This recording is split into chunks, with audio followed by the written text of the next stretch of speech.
So work energy and power का ये एक इसका हम लोगों ने कॉन्सेप्ट समझ लिया था इससे पहले वाले लेक्चर में। अब हम लोग समझने जा रहे हैं वर्क एनर्जी पावर के ही न्यूमेरिकल, ठीक है, क्लास 10 के। ठीक है, अब हम इसके न्यूमेरिकल कर रहे हैं।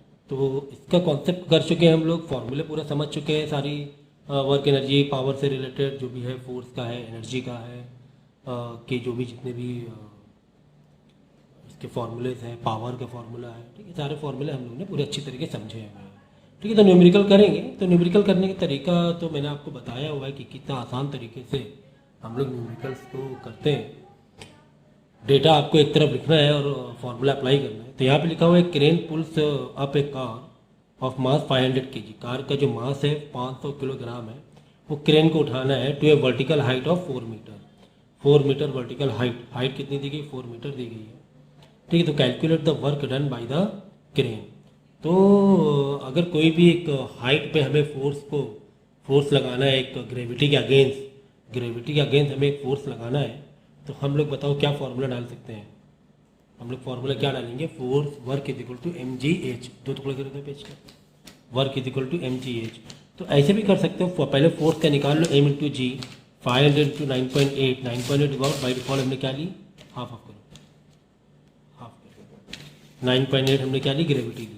उसके बाद वर्क का फॉर्मूला क्या? F into S. तो वर्टिकल हाइट मूव मतलब एक 4 मीटर अगेंस्ट ऊपर गया ना, तो एफ इंटू एस इस तरीके से भी कर सकते हैं। तो आप ऐसे भी कर सकते हो, work is equal to force into displacement. तो फोर्स के लिए क्या ओपन कर दोगे? एम इंटू जी ओपन कर दोगे, क्योंकि तुम्हें फोर्स डायरेक्ट नहीं दिया हुआ है, तुम्हें मास दिया हुआ है, ग्रेविटी दी गई है। ठीक है ना, तुम्हें क्या दिया गया है? मास दिया गया है तुम्हें 500 kg, और ग्रेविटी को बाय डिफॉल्ट 9.8 ले लो, और वर्टिकल जो हाइट है, कुल मिला के डिस्प्लेसमेंट है, वो हमें लेना है 4 मीटर। ठीक है, तो पहले तो force is equal to m into g भी कर सकते हो, डायरेक्ट वर्क का फॉर्मूला लगा लो, work is equal to force into displacement. Force को ओपन कर दो, फोर्स की जगह हम क्या कर देंगे? एम इंटू जी लगा दें, क्योंकि फोर्स का मतलब ही क्या होता है? एम इंटू जी होता है।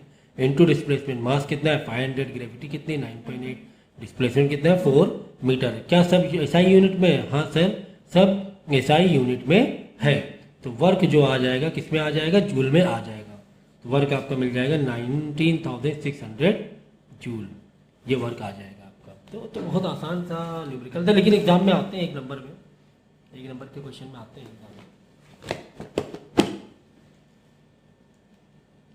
अगला क्वेश्चन देखो, अगला क्वेश्चन तुम्हें दिया हुआ है कि फोर्स ऑफ 10 न्यूटन, वो यहाँ लिख दोगे फोर्स, जो इन्फॉर्मेशन दी लिखते जाओ। 10 न्यूटन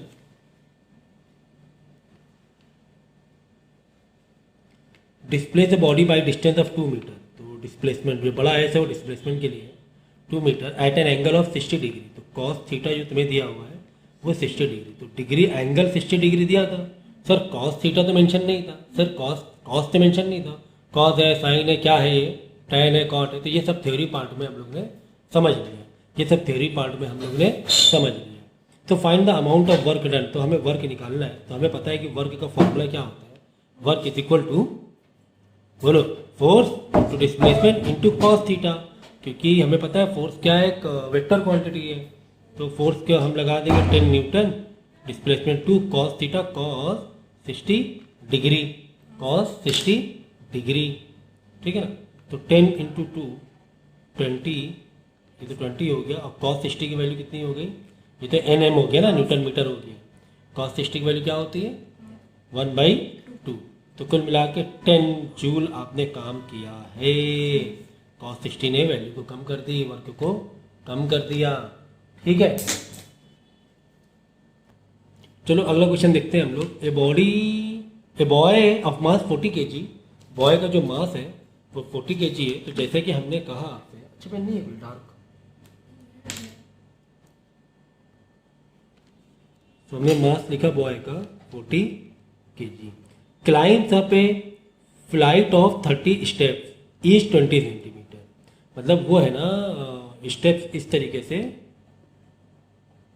स्टेप ऊपर चल रहा है, और हर स्टेप का जो हाइट है वो क्या है? 20 सेंटीमीटर है।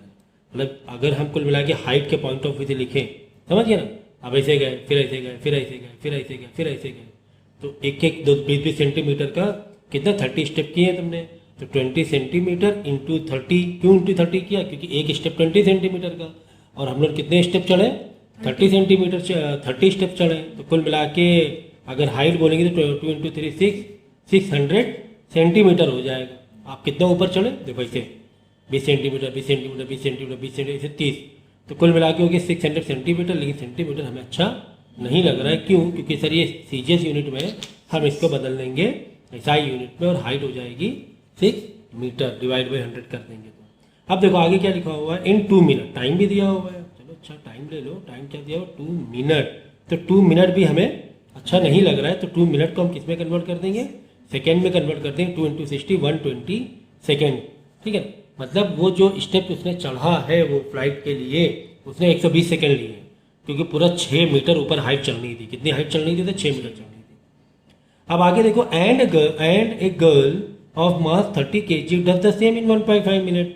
अब जो गर्ल, एक और इन्फॉर्मेशन लिखा गर्ल के पॉइंट ऑफ व्यू से, मतलब गर्ल है जो कि 30 kg की, मतलब उसका मास कितना है 30 kg, यहाँ पे जी लगा ले छोटा सा गर्ल, तो 30 kg, और सेम हाइट के लिए सेम वही फ्लाइट है ना, तो सेम हाइट यानी 6 मीटर के लिए ही, लेकिन उसने टाइम कितना लिया, उसने टाइम लिया 1.5 मिनट, तो 1.5 मिनट को तुम किस में बदल दोगे, सेकेंड में बदल दोगे, किससे मल्टीप्लाई करके 60 से मल्टीप्लाई कर दोगे, तो 1.5 इंटू 60, तो 15 6 कितना हुआ 90, तो टाइम लगा 90 सेकेंड लगा, उसे कितना लगा 90 सेकेंड, ठीक है। तो छोटे छोटे कन्वर्जन तो मुझे इतना डिटेल बताने की जरूरत नहीं है, आपको खुद ही मालूम होना चाहिए। तो दोनों का कुल मिला के वर्क पूछा है कि भाई यहाँ का मतलब वर्क, बॉय का वर्क बताओ और गर्ल का वर्क बताओ, कि गर्ल ने कितना काम किया, बॉय ने कितना काम किया, एज वेल एज दोनों की पावर बताओ, मतलब बॉय की भी पावर बताओ और गर्ल के भी पास भी कितनी पावर है वो बताओ, वो भी देखते हैं हम लोग, ये दोनों चीज़ें बतानी है। चलो, तो वर्क के लिए फॉर्मूला भाई हमें मालूम है, हमने देखो सारी इन्फॉर्मेशन यहाँ लिख ली है, तो मुझे क्वेश्चन अब दोबारा दिखाने की जरूरत नहीं होनी चाहिए, मैंने सारी इन्फॉर्मेशन यहाँ पे लिख ली है। चलो, तो वर्क इज इक्वल टू बोलो फोर्स इंटू डिस्प्लेसमेंट, क्योंकि यहाँ पे देखो स्टेप्स का कुछ पर्टिकुलर एंगल नहीं दिया हुआ था, तो वो आप उसमें मत जाओ आप एंगल लेने के लिए, ठीक है ना। मतलब आपको वर्टिकली पूरा लेना है, ठीक है, कॉस के पॉइंट ऑफ व्यू से नहीं है।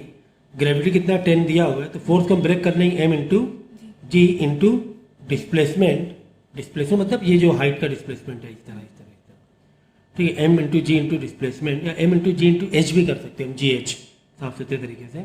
तो m कितना है यहाँ पर 40 है बॉय का, ग्रेविटी 10 लेना है बोल रहे हैं, और कितना डिस्प्लेसमेंट किया है 6 मीटर, ठीक है 6 मीटर। तो देख लो वर्क कितना आ रहा है, 4 1 4 4 6 24, फिर 2 0 बढ़ा देंगे, 2400 जूल काम किया है इसने वर्क बॉय ने, और इसी का पावर निकाल लेंगे वर्क अपॉन टाइम, पावर का formula work upon time, work है 24। तो एक क्वेश्चन का आंसर हमें मिल चुका है, एग्जाम में आते हैं, इतने इजी भी आते हैं एग्जाम में, अपॉन 120, तो 1 0 से 1 0 हो गया, यानी कि हो गया 12 टू द 24, तो 20 आ जाएगा क्या वॉट, ठीक है ना। तो बॉय की जो पावर है, जो बॉय ने जो पावर खर्चा किया है या उसने जो पावर लगाई है 20 वॉट लगाई है। अब यहाँ पे गर्ल का देख लो, गर्ल के लिए भी सेम डालेंगे, work is equal to m into g into displacement, m into g mass कितना है 30 है, ग्रेविटी कितनी है बाई डिफॉल्ट 10 लेना है, बोला गया इन्फॉर्मेशन दी है कि ग्रेविटी के लिए हमें क्या लेना है 10 लेना है, ठीक है।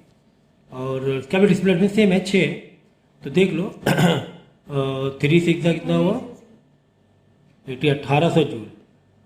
तो गर्ल को सिर्फ 1800 जूल ही काम करना पड़ा, क्यों 1800 जूल काम करना पड़ा, इसके पीछे लॉजिक भी आप बोलोगे सर हाइट तो वही है, ग्रेविटी तो वही है, तो गर्ल को एनर्जी कम क्यों लगी, तो गर्ल की एनर्जी कम क्यों लगी, तो गर्ल को एनर्जी इसलिए कम लगानी पड़ी कि उसका जो मास था वो कम था, अपना वजन कम लेके चल रही थी, वो अपना वजन कम लेके चल रही थी, इसलिए कम एनर्जी लगानी पड़ी। तो पावर लगाएंगे, power is equal to work upon time, work कितना है 1800, और टाइम कितना लिया है इसने 90 सेकेंड लिया है, तो 0 0 कट गया, 9 टू द 18, तो यानी 20 वॉट इधर भी आ गया। कुल मिला के पावर तो दोनों का सेम है, तो क्यों सर पावर सेम है, जबकि इसका तो मास इसको कम लगाना पड़ा, इसका पावर सेम क्यों आया, पावर इसलिए सेम आया क्योंकि इसने जो यहाँ पर जो टाइम लिया है ये कितना लिया है? 90 सेकेंड ही काम किया है भाई। पावर का मतलब क्या होता है? वर्क पर सेकेंड, है ना, वर्क पर सेकेंड। तो इसने 90 सेकेंड ही काम किया, तो ज़्यादा पावर इसमें नहीं लगाना पड़ा। मतलब हाँ, पावर अब यही बोलोगे, ठीक है ठीक है ठीक है, आप बोलो सर इसको तो 90 सेकेंड काम करना पड़ा, इसको तो पावर कम आना चाहिए। इसका पावर कम क्यों नहीं आया, सेम क्यों आया? क्योंकि वर्क भी तो इसको कम ही करना था, वर्क भी तो इसे कम ही करना था। यहाँ पे तो वर्क इसको 2400 जूल करना था, इसीलिए इसको 2 मिनट लग गए। और इसको वर्क, अगर वर्क कम करना पड़ा था, मान लिया उसने कम टाइम में किया, मान लिया उसने कम टाइम पर किया, लेकिन वर्क भी तो कम करना था, इसलिए इसकी पावर है ना 20 वॉट ही आई। ठीक है ना, अगर वर्क इसको 2400 ही करना पड़ता कम टाइम में, तब हो सकती है इसकी पावर ज़्यादा आ जाती, या वर्क उतना ही 1800 जूल ही, और टाइम ले लेता पूरा 120 सेकेंड ले लेती।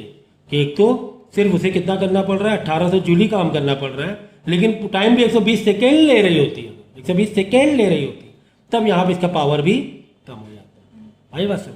तो इस तरीके से हम देख सकते हैं, क्योंकि यहाँ पे वर्क कम था, माना कि टाइम कम था, वर्क भी कम, टाइम भी कम, तो घूम फिर के वापस क्या आ गया, पावर सेम आ गया। ठीक है ना, समझे मसीह?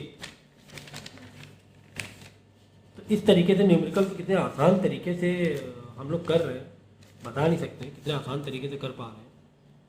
तो रेशियो दोनों का बताना है क्या? अगर देखो यहाँ पे क्या लिखा हुआ है, कंपेयर करो। क्या लिखो? कंपेयर करो। कंपेयर कंपेयर कंपेयर करना मतलब क्या? देखो, work boy upon work girl. Work boy का क्या आया? 2400 जूल, और वर्क गर्ल क्या आया? 1800 जूल। ठीक है, तो ये पूरा कट गया, हटा दो, 6 4 था, 6 3 था, 4:3 आया। कितना आया? ऐसे लिखो 4:3। पहले वाले में 4 लिखा तो वर्क बॉय इज टू, दूसरे वाले में 3 तो work girl is equal to, इस तरीके से 4:3। पावर का भी यही करना है तुम्हें कि पावर बॉय का कंपेयर करो, पावर गर्ल का कंपेयर करो। अब ये तो यार दोनों का सेम ही है, क्योंकि इसके लिए भी कितना था पावर? 20, दोनों में 20 वॉट था ना, 20 watt, and then 20 watt girl के लिए भी था, तो ये पूरा कट गया तो 1:1 आ गया, 1:1 आता है। तो इस तरह रेशियो पूछेगा कि पावर का रेशियो तो सेम है, तो कहीं ना कहीं न्यूमेरिकल ही सिर्फ हमें नहीं करने, कहीं ना कहीं कॉन्सेप्ट भी समझना है। कॉन्सेप्ट यहाँ पे कितना अच्छा कॉन्सेप्ट मिल रहा था। हमने क्या किया मालूम है, इन जनरल लोग करते गए, न्यूमेरिकल सॉल्व करके खत्म कर देते, अरे भाई मेरा तो आंसर आ गया। कि न्यूमेरिकल जो दिए गए ऐसे थोड़ी ना मजाक में दिए गए, तुमसे ना डिवाइड करवा रहे हो कि क्लास 10th में तुमसे क्या डिवाइड और मल्टीप्लाई की प्रैक्टिस कराएंगे? क्लास 10th में क्या तुमको डिवाइड और मल्टीप्लाई की प्रैक्टिस कराएंगे? नहीं। तो न्यूमेरिकल से तुम्हें कॉन्सेप्ट समझाने की कोशिश कर रहे हैं कि यार वर्क का रेशियो तो अलग अलग है, वर्क का रेशियो तो अलग है, लेकिन फिर भी पावर का रेशियो सेम है। क्यों? तो उसके पीछे वही रीज़न है, इसके पीछे वही रीज़न है कि वर्क में तो लड़की को कम करना पड़ा। क्यों कम करना पड़ा? क्योंकि उसका मास कम था, उसका मास कम था, इसलिए ज़्यादा उसे अपना वेट उठाने की ज़रूरत नहीं पड़ी। लेकिन पावर की बात करेंगे तो पावर दोनों का इसलिए सेम आया कि लड़की को काम तो कम करना पड़ा, ठीक है, लेकिन साथ में उसने कितने सेकंड काम किया? 90 सेकंड ही तो काम किया। लड़के बॉय ने कितना काम किया? 120 सेकंड काम किया, लेकिन गर्ल ने 90 सेकंड ही काम किया। तो माना कि गर्ल को वर्क कम करना पड़ा, मान ली, लेकिन साथ में कम टाइम भी तो किया उसने, है ना, साथ में कम टाइम भी तो किया, इसलिए दोनों चीज़ें बैलेंस हो गई। ठीक है ना?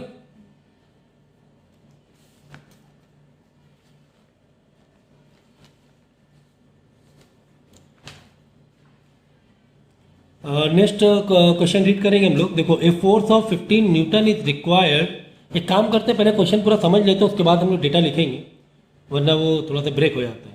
ए force of 15 newton required to pull up a body of mass 2 kg through distance 5 metre along an incline plane making angle 30 degree. ठीक है ना? मतलब कि कुछ इस तरीके से एक स्लोप बना होगा, यहाँ पे सामान रखा हुआ है, इसको ऐसे करके खींच के उठाना है। 15 न्यूटन का फोर्स लग रहा है इसको उठाने के लिए, और जो मास है वो 2 किलो का है, और कितना ये डिस्टेंस है? 5 मीटर डिस्टेंस, मतलब 5 मीटर इसे ले जाना है ऊपर अलॉन्ग एन इंक्लाइन, ये 60 डिग्री का इंक्लाइन है। ठीक है ना, 60 डिग्री का। Okay, along an incline plane making an angle of 30 नहीं 60 नहीं 30 डिग्री का है, 30 डिग्री का। ठीक है, विद हॉरिजॉन्टल, यहाँ पे दिया भी तो है ग्राफ, चलो ठीक है। तो हमें वर्क निकालना है, हमें force due to gravity on the body निकाल, देखो कई चीज़ें, वर्क डन निकालना by the force, work done by pulling the body, work done by the force, ये तो एक अलग बात है। दूसरा क्या पूछ रहा है, the force due to gravity निकालना है, the force due to gravity निकालना है, ठीक, ये भी देखेंगे। फिर क्या निकालना है, the work done against the force due to gravity. कितने मतलब तीनों में देखो, यहाँ से पूरा कॉन्सेप्ट दिमाग में आ जाना चाहिए चैप्टर का, कि कितना आपको जैसे लग रहा है यार ये सेम सेम जैसा, बिल्कुल एक कंफ्यूजन जैसा लग रहा है, लेकिन समझो जरा यहाँ पे क्या पूछ रहा है। यहाँ पे क्या पूछ रहा है देखो, कि जो तुमने इन द पुलिंग मतलब बॉडी जो खींची है ऊपर, उसका क्या बताओ, वर्क बताओ।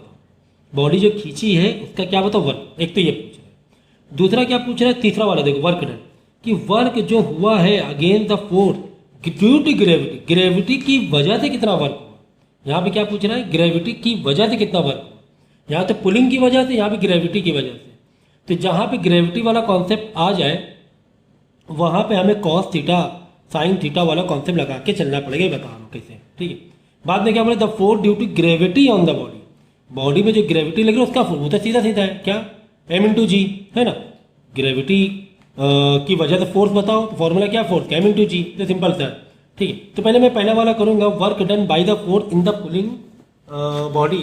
तो मैं क्या करता हूँ, पहले यहाँ पे ये लिख लेता हूँ, डेटा लिख लेता हूँ। देखो तुम्हें फोर्स दिया हुआ 15 न्यूटन,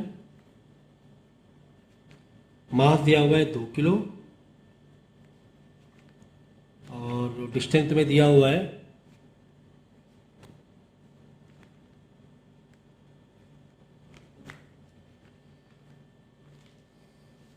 5 मीटर। डिस्प्लेसमेंट भी बड़ा इसलिए ले रहा हूँ मैं, सभी एसआई यूनिट में थी, यहाँ पे एसआई चीज़ें तुम्हें पता है नहीं है, सब एसआई यूनिट में। और एंगल जो दिया हुआ, प्लेन का जो एंगल दिया हुआ है थीटा, वो दिया हुआ है 30 डिग्री, ठीक है। तो कुछ इस तरीके से ग्राफ आपका है, तो ये देखो कुछ इस तरीके से, देखो ये जो सामान है, यहाँ पे जो बॉडी है, ये 15 न्यूटन हमें लगाना पड़ रहा है, खींच के ऊपर ले जाना है, खींच के ऊपर ले जाना है। और ये जो एंगल बन रहा है 30 डिग्री बन रहा है, और डिस्टेंस है 5 मीटर, ठीक है ना, डिस्टेंस है 5 मीटर, ओके। सो काफ़ी इंपॉर्टेंट है समझना यहाँ पर। देखो पहले तो पूछा है कि work done by the force in pulling body up, pulling body up. तो यहाँ पे पुलिंग बॉडी अप की बात करेंगे तो सिंपल सा फॉर्मूला लगा देंगे, force is equal to, sorry work done पूछ रहा है ना, work is equal to force into displacement, ठीक है। कोई ग्रेविटी का अगेंस्ट नहीं पूछा, सिंपल सा पूछ रहा है कि बॉडी खींचने में कितना हमें ताकत लगानी पड़ी, तो सीधा सीधा क्या लगा देंगे, फोर्स इनटू डिस्प्लेसमेंट, ठीक है। तो फोर्स कितना है 15 न्यूटन, और डिस्प्लेसमेंट हमने किया 5 मीटर, तो 75 जूल हमने काम किया, ठीक है। अभी ग्रेविटी का इन्वॉल्वमेंट नहीं है, ऐसा सोचो। इसके बाद देखो, इसको पूछ रहा है कि फोर्स बताओ ड्यू टू ग्रेविटी, ग्रेविटी के साथ में कितना फोर्स लगाना पड़ गया। यहां पर तो 15 न्यूटन तुम्हें दिया हुआ था कि 15 न्यूटन जरूरत है इसको खींचने की, इस बॉडी को ऐसे ही खींचने की, इस प्लेन में। बात समझो, पहले से बता दिया 30 डिग्री पहले बता दिया कि अगर ये 30 डिग्री एंगल है, देखो कॉन्सेप्ट समझो, अगर ये पहले से ही 30 डिग्री है तो इसको खींचने में 15 न्यूटन लग रहा है, मतलब पहले से एक कॉस थीटा वाला सॉल्व करके, समझिए ना, मतलब पहले से बता दिया 15 न्यूटन। बात मेरी समझे कि नहीं समझे, क्वेश्चन में 30 डिग्री को पहले ही मेंशन कर दिया है कि at the angle of 30 degree, ये पहले बता दिया गया। जब 30 डिग्री है तो 15 न्यूटन लगना पड़ेगा। ऐसा नहीं है कि ये जो मास है सम केजी का है और उसे 30 डिग्री से खींचना है तो बताओ कितना फोर्स लगेगा, तब आपको कॉस थीटा तुम्हें लगाना पड़ेगा। लेकिन फिलहाल तो यहाँ पे सॉल्व करके दिया होगा कि अगर ये 30 डिग्री है, ये पहले से है कि 30 डिग्री है, तो 30 डिग्री एंगल की वजह के प्लेन से, इंक्लाइन से अगर हम खींच रहे हैं तो हमें 15 न्यूटन लग रहा है, ये पहले से मेंशन हो गया, ठीक है। तो 30 डिग्री को दोबारा सॉल्व यहाँ पर करने की जरूरत नहीं है, ठीक है ना, पहले तो फोर्स दे दिया गया, ठीक है। अब कह रहे हैं फोर्स ड्यू टू ग्रेविटी बताओ, अब ग्रेविटी की वजह से बताओ। अब क्या कह रहे हैं, ग्रेविटी की वजह से बताओ। तो ग्रेविटी के लिए फोर्स क्या होता है, एम इंटू जी, सिंपल सा। ग्रेविटी की वजह से कितना फोर्स लग रहा है, मास इंटू ग्रेविटी, बस। तो मास कितना है, मास कितना दिया था, 2 किलो दिया हुआ, हाँ ये 2 किलो दिया हुआ है, ठीक है। तो 2 इंटू ग्रेविटी कितनी दी गई 9.8, अगर नहीं दिए तो 9.8 ले लिया करो बाय डिफॉल्ट, वैसे दी हुई है 9.8, तो 9.8, तो यहाँ मास है तो यहाँ पे केजी डाल सकते हो, ये मीटर सेकेंड स्क्वायर डाल सकते हो, तो कितना हो जाएगा 19.6 न्यूटन हो जाएगा। ये तो ग्रेविटी की वजह से फोर्स हमें पता ही है कि m इंटू जी होता है। But third part is very important. Third part लिखा हुआ है कि वर्क डन बताओ against the force due to gravity. हाँ, तो work is equal to what, formula क्या है, फोर्स इंटू डिस्प्लेसमेंट। ठीक है, फोर्स इंटू डिस्प्लेसमेंट। अब फोर्स तो ग्रेविटी की वजह से निकल चुका है 19.6, फोर्स तो ग्रेविटी की वजह से निकल चुका है 19.6, तो यहां पे हम डाल देंगे 19.6। ये तो फोर्स ग्रेविटी की वजह से निकाल चुके हैं, अब ग्रेविटी की वजह से ही वर्क निकालना है, तो फोर्स ड्यू टू ग्रेविटी दिया आ गया, क्योंकि वर्क ग्रेविटी के अगेंस्ट निकालना है ना। ठीक है ना, तो 19.6 ग्रेविटी के अगेंस्ट फोर्स आ चुका है। डिस्प्लेसमेंट कितना है, 2 है। डिस्प्लेसमेंट कितना है, 2 है। अब सवाल यहां पर यह है कि जो तुम्हें एंगल दिया हुआ है, जो तुम्हें एंगल दिया हुआ है वो यहां पर क्या लेंगे, ये सवाल है।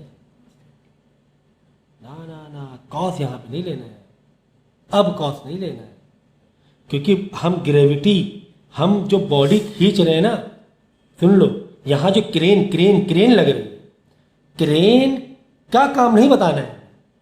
अगर क्रेन खींच रही है एक प्लेन में, उसका तो तुम्हें दिया ही ना 15 न्यूटन, 15 न्यूटन दिया हुआ है, और फोर्स दिया हुआ है, डिस्प्लेसमेंट दिया हुआ है। फोर्स तो पहले से दे दिया गया ना 15 न्यूटन, और डिस्प्लेसमेंट 5 मीटर। ये तो हमें मालूम ही है कि क्रेन को कितना वर्क करना पड़ेगा, क्रेन की अपनी ताकत से, क्रेन का अपना अपना जो एनर्जी है उसे कितनी लगानी पड़ेगी, 15 न्यूटन इंटू 5 मीटर। ठीक है ना, कि 15, अब यहाँ पे cos 30 क्यों नहीं लगाया, कि cos 30 ये सॉल्व है, सॉल्व करके ही वो 30 डिग्री का सॉल्व करके ही 15 न्यूटन है, जो पहले तो सॉल्व है, तो वापस cos 30 यहाँ नहीं लगाना पड़ेगा। कब, जब हमें पूछता है क्रेन का वर्क बताओ, work done by crane. Work done by crane नहीं पूछा है, work done against the force due to gravity पूछा है, ग्रेविटी पूछा है। तो ग्रेविटी के लिए अब 30 डिग्री नहीं होगा, एक्चुअली में ग्रेविटी के लिए होगा 60 डिग्री। देखो कैसे, देखो ये है इस तरीके से, ये कितना है 30 डिग्री है। ठीक है, अब यहां तो ग्रेविटी तो ऐसे खींचना है, ग्रेविटी को तो, ग्रेविटी को तो इस तरह नीचे खींचना है। ठीक है ना, मतलब डाउनवर्ड जाना है, perpendicular downward gravity force acceleration लगाती है। ठीक है, तो यहां पर जब ये 30 डिग्री है तो दूसरा एंगल ग्रेविटी के लिए क्या बचे, अरे भाई ये बचेगा ना 60 डिग्री, नहीं समझे, यहां पे 60 डिग्री नहीं बचेगा।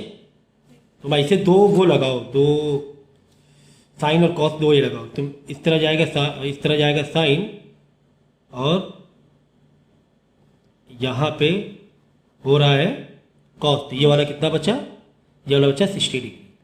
ठीक है, तो आएगा कॉस 60 डिग्री आएगा एक्चुअली में। देखो अगर क्रेन के लिए होता तो हम 30 डिग्री बोलते, क्योंकि क्रेन को ऊपर खींचना है, ऐसे मतलब ऊपर खींचना है इस तरीके से, कहीं ना कहीं से वर्टिकल हाइट ऊपर ही हो जाएगी ना फाइनली। यहाँ पर था, अब यहाँ पहुँच गया तो ऊपर ही हुआ ना। लेकिन लेकिन लेकिन ग्रेविटी तो अपोजिट है, तो 30 का 60 रेसिप्रोकल हो जाएगा, 60 डिग्री होगा, कॉस 60 डिग्री होगा, और कॉस 60 की वैल्यू होती है 1/2। तो यहाँ पर आप इसका आंसर सॉल्व करके निकाल देना, आंसर आ जाएगा 49 जूल। कितना आ जाएगा, 49 जूल। ठीक है ना, इस तरीके से इसको करना है। ग्रेविटी के लिए पूछा था, अगर क्रेन के लिए पूछा होता, जबकि क्रेन के लिए पहले से दे दिया गया, तो इसके तो पहले से दे दिया गया क्रेन का। ठीक है, तो कॉन्सेप्ट को बहुत अच्छे से समझना है। अब नेक्स्ट देखो, calculate the power of an engine required to lift 10 की पावर 5 kg। ठीक है, देखो हमें पावर निकालना है इंजन का, उसको अब देखो इंजन का पूछ रहा है, ग्रेविटी का नहीं पूछ रहा। अब टेंशन खत्म, ग्रेविटी तुम कंफ्यूज हो रहे थे ना, इंजन का पावर पूछ रहे हैं, बस अपना कॉस वाले ही कॉन्सेप्ट लगेंगे अगर जरूरत है तो। Power and engine required to lift 10.5 की पावर kg कोल, मास जो है 10 की पावर 5 kg दिया हुआ है, कोल पर आवर के हिसाब से दिया हुआ है। फ्रॉम एंड मतलब निकालना जो पावर है वो पर सेकंड से नहीं निकालना, पर आवर से निकालना। ठीक है, पर सेकंड का आवर में बदल देंगे, दिक्कत नहीं है। From a mine 360 metre deep, तो कहीं ना कहीं से डिस्प्लेसमेंट या हाइट ले लो 360 मीटर ले लो और ग्रेविटी हमें लेना है 10 लेना है, ठीक है। पावर निकालना है, यहाँ तक पावर निकालना। पावर फॉर्मूला क्या, power is equal to work upon time, जिसमें वर्क का फॉर्मूला क्या बनेगा, force into displacement upon time, ठीक है ना। फोर्स है ना, वर्क को हमने फोर्स इंटू डिस्प्लेसमेंट तोड़ दिया, जिसमें फोर्स का फॉर्मूला क्या बनेगा, एम इंटू जी, और ये डिस्प्लेसमेंट तो चल ही रहा है अपॉन टाइम, है ना। ये हो गया फोर्स, ये हो गया डिस्प्ले, फोर्स इंटू डिस्प्लेसमेंट क्या, वर्क अपॉन टाइम। तो एम कितना दिया हुआ, 10 की पावर 5, तो 10, चलो 5 जीरो लगा लो, ठीक है। इंटू डिस्प्लेसमेंट कितना है, 360 है, ग्रेविटी कितनी है, 10 है, टाइम कितना है, 1 आवर चाहिए ना पर आवर, तो फिलहाल तो पर आवर का, क्योंकि हमें तो एसआई यूनिट में चल रहे हो, तो फिलहाल तो 3600 सेकेंड कर देंगे फिलहाल तो, ठीक है ना। 3600 आवर को हमने क्या बदल दिया, ठीक है। पर आवर मतलब 1 आवर में टाइम दिया हुआ है एक तरीके से, पर आवर मतलब तुम्हें 1 आवर टाइम दिया हुआ है। चलो 2 जीरो से 2 जीरो हटा दो, अच्छे नहीं लग रहे थे, तो 1 3 जीरो बचे, यहाँ पे 3 6 जीरो बचा, यहाँ पे 1 जीरो, तो 36 इंटू 1 36, 3 4 5 जीरो बनी, 2 3 3 4 5 है, तो 36 इंटू 10 की पावर 5 क्या, वॉट, ठीक है। इतना आ गया, लेकिन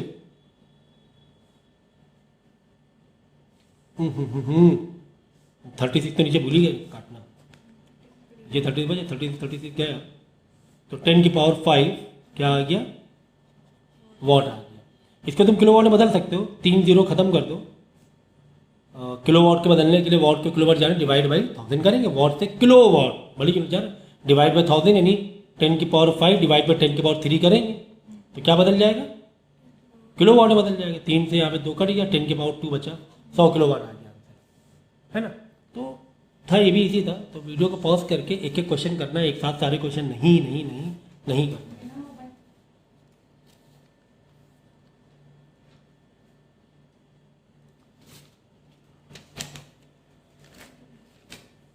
अगला क्वेश्चन रीड करो।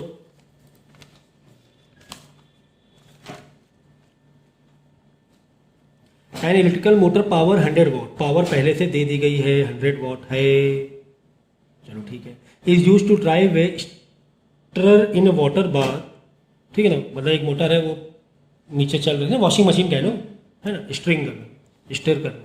If 50% of the energy supplied to the motor spend in stirring the water, calculate the work done on water in 1 minute. देखो यहाँ पर कह रहे हैं कि 100 वॉट का पावर तो है, ठीक है, लेकिन लेकिन लेकिन एनर्जी कितनी लग रही है, सिर्फ 50% ही लगा पा रहा है एनर्जी, 50% ही मोटर खर्चा कर रहा है वाटर को स्टर करने में। तो calculate the work done on water, work done on water के लिए वर्क, क्योंकि हो सकता है तुमने कपड़ा भी डाला हो, लेकिन वाटर के लिए कितना वर्क यूज हो रहा है, कुल मिला के वर्क निकालना है वाटर के लिए, ये क्वेश्चन मार्क है। तो पावर से फॉर्मूला लगाओ, क्या होता है, वर्क अपॉन टाइम होता है। अच्छा टाइम लिख लो, टाइम कितना बोल रहा है, 1 मिनट प्लस 60 सेकेंड, ओके। तो यहाँ से टाइम इंटू पावर मल्टीप्लाई हो जाएगा, वर्क इधर आ जाए, क्यों वर्क इधर, क्योंकि वर्क हमें निकालना है, टी उधर मल्टीप्लाई में भेज देंगे, टी को हम लोग मल्टीप्लाई में भेज देंगे, टी कितना है 60 है, पावर कितना है 100 वाट है, बाद में वर्क को आधा कर दो, ठीक है, 100 वाट सेकेंड, तो कितना हो गया, 1 3 3 जीरो हो गए, क्या हो जाएगा, जूल में आ जाएगा, किसमें आ जाएगा, जूल में आ जाएगा वर्क। और क्योंकि आधी एनर्जी यूज हो रही है तो क्या कर देंगे, इंटू डिवाइड बाई 2 कर देंगे, तो 300 जूल आ जाए। क्योंकि हम क्या कह रहे हैं, क्या कह रहे हैं कि 50% और सिर्फ ओनली 50% एनर्जी मोटर की पानी के ऊपर लग रही है, बाकी बाकी बाकी कहाँ गई, बाकी हो सकता है हीट में जा रही हो, है ना, हीट भी तो होता है मोटर, बाकी कंज्यूम पूरा पूरा कहाँ मिलता है हम लोगों को, है ना। फैन जैसे चल रहा है, फैन का मोटर पूरा तो ना, फैन का मोटर गर्म भी हीट एनर्जी में तो बदलता है, हीट एनर्जी में भी तो बदलता है। जैसे बल्ब है, बल्ब में लाइट आ रही है, लाइट पड़ रही है, तो पूरी इलेक्ट्रिकल एनर्जी हमें थोड़ा लाइट एनर्जी में मिल जाती है, कुछ हीट भी तो होता है, कुछ हीट भी तो होता है, तो 50% ही मिल रहा था, कुल मिला के बात ये थी। अगला question, a man exert A force of 200 Newton, ठीक है ना, यानी फोर्स में कितना दिया हुआ है, 200 न्यूटन दिया हुआ है, 200 न्यूटन लगा रहा है, तो फोर्स की डिटेल लिखो 200 न्यूटन, ठीक है। इन पुलिंग एक कार्ट होता है ना, घोड़ा गाड़ी या बैल गाड़ी, एक कांस्टेंट स्पीड ऑफ 16 मीटर पर सेकेंड, यानी वेलोसिटी जो दी 16 मीटर पर सेकेंड, मतलब समझो कि 200 न्यूटन लगाकर वो इस स्पीड में गाड़ी चला रहा है, खींच रहा है, कुछ भी कर रहा है इस स्पीड में, ठीक है। और तुमसे पूछा गया पावर बताओ, तुमसे पूछा गया पावर बताओ, ठीक है। अब यहाँ पर तुम बोलो सर पावर में वेलोसिटी का क्या काम, पावर में वेलोसिटी का क्या काम, देखते हैं क्या काम है। क्या पावर और वेलोसिटी कुछ कनेक्शन है क्या, चलो देखते हैं। तो जैसा कि हम जानते हैं कि power is equal to work upon time होता है, यानी वर्क अपॉन टाइम। वर्क को हम क्या कह सकते हैं,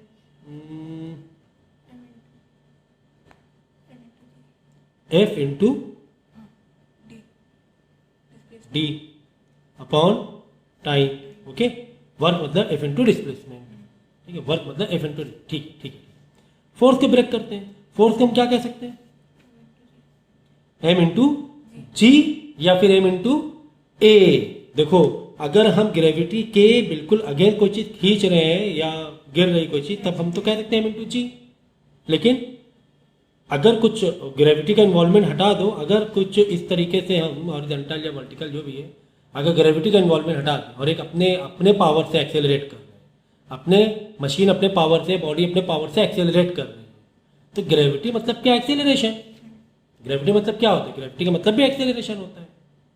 और कोई गाड़ी अगर हम इंजन में पावर है और एक्सेलरेट कर रहा है इंजन, वो भी तो एक्सेलरेशन ही हुआ। तो फोर्स का फॉर्मूला एम इंटू जी भी होता है, मतलब ग्रेविटी की वजह से अगर कोई एक्सेलरेशन है, as well as m into a भी होता है। अगर कोई बॉडी या मैकेनिज्म है, एम इंटू ए, ये भी एक्सेलरेशन होता है। तो एम इंटू ए हम यहाँ पर कह सकते हैं। तो फोर्स को मैंने ब्रेक किया एम इंटू ए में, फिर जो डी है डिस्प्लेसमेंट अपना अलग चल ही रहा है, डिस्प्लेसमेंट तो अलग चल ही रहा है अपॉन टाइम, ठीक है। तो ठीक है, तो यहाँ पर एक्चुअली फोर्स को ब्रेक करने की जरूरत नहीं थी, चलो ठीक है। अब यहाँ पे देखो, अच्छा d upon time, d upon time, d upon time, distance upon time. What is distance upon time, distance upon time क्या होता है, वेलोसिटी तो होता है भाई, speed is equal to distance upon time. तो velocity is equal to displacement upon time, इसे कह सकते नहीं कह सकते।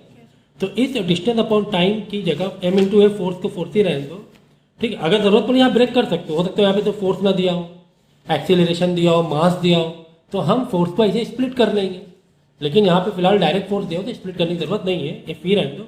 लेकिन यहाँ पे डिस्टेंस अपॉन टाइम की जगह वेलोसिटी दे देंगे, या फिर डिस्टेंस या डिस्प्लेसमेंट अपॉन टाइम, ठीक है, जो भी हो। तो power is equal to force कितना है, 200 इंटू वेलोसिटी 16 है। तब यहाँ से आप आंसर निकाल लोगे, ठीक है ना। 3200 वॉट आ जाएगा। समझ में आ गया। तो हाँ, तो पावर यानी एक और फॉर्मूला है क्या, फोर्स इंटू वेलोसिटी। सीधा सीधा देखो, power is equal to work upon time, force into displacement upon time. Power की जगह फोर्स इंटू डिस्प्लेसमेंट किया, जिसमें डी अपॉन टी की जगह वेलोसिटी डाल दिया मैंने, ठीक है ना। तो इस तरीके से रिलेट है, रिलेट है, ठीक है ना। चलो नेक्स्ट क्वेश्चन देखेंगे।